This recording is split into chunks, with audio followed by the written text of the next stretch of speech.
Well, we're hustling and bustling, delivery number 2 for today. And lo and behold, here's our boy Greg coming up the hill just in time. So just want to take you on down here and show you another example of a homeowner who's taking great pride in making sure that we have good access for this building. So we're putting a 10 by 16 Algonquin in here today. And it's going to go right on top of this pad. So they had to add a significant amount of material along this side, and especially along, this back corner. That's about 2 feet higher than it used to be. And they put a fair amount of fill in there and then a significant amount of aggregate to get this all leveled up. So they used the transit and got it nice and good. This is looking really, really solid. It's going to drain well. This is an excellent job of doing the base prep for one of our Highland Outbuildings. So just want to share this with you. If you have the machinery, or if you have the time or the budget to hire somebody to do this, this is an excellent base. And we're going to stick a building right on top of there. Stay tuned.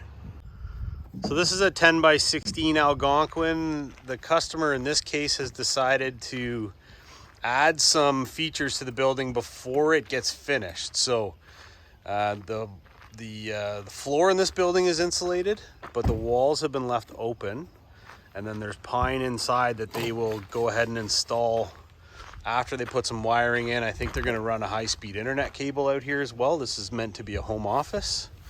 So we have a couple of windows on this side, one more on the other, the green roof to match the roof on the house, and then on the end here we have an offset door with a window on the end. Nice looking little Algonquin. Okay folks, so up we go here with this Algonquin. Greg's I'm probably a little bit ahead of him. It's kind of a 2-stage process here. We get the truck going, we get the trailer lifted up, he'll do the wiggle, get her slid off the back here, and then pull the truck forward just a wee bit. I'll come back. Believe it or not, that's completely normal. This is how we do it. Don't worry. We got our customer back here going, man, that's something else. So once he gets some pressure on that rear skid, he'll just pull the truck forward here. I'm gonna move forward and just put a little bit of pressure on the front of the building here and make sure we stay straight. Here we got the dolly snugged underneath the one end. We put a set of blocks underneath this side, so we got enough room to put the forks under. Greg will pull the mule over. We'll come on around to this side and pick her up and move those blocks out of the way, and then we're heading over yonder to that pad. All right, so here's our pad. Here comes our boy Greg, pulling her around the trees. Some big, beautiful oaks and maples. I'm jealous of this farm. I asked the owner if he'd sell it to me, and he said no. Like, look at even that barn over there. That's a 120-year-old barn. It's straight as an arrow. So we're gonna bring her on in here, stick her right in the middle of this pad. Looks like the rain's holding off for us too.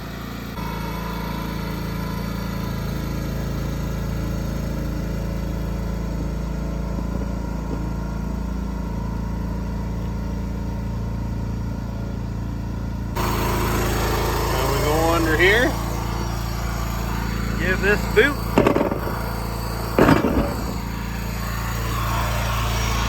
Pull them on it.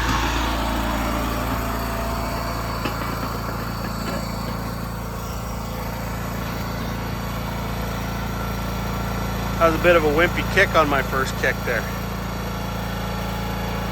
Now we slowly lower this down, take the pressure off of the boom. And we're gonna go for a tour inside this puppy.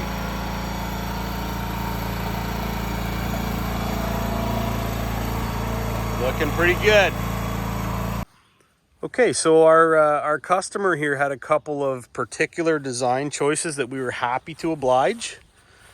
So as you can see, there's no windows on this side of the building and there's no windows on the far side, which makes sense. We don't want the sun beating in through that window in the summer and heating it up too much anyways.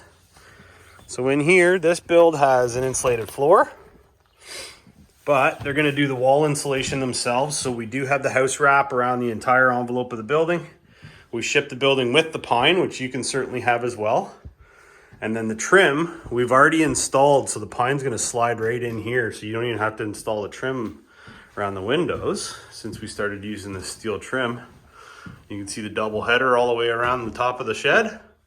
And then the pine on top of that, which ends up being part of the soffit as well. The framing on this building is 2x4 kiln dried dimensional lumber.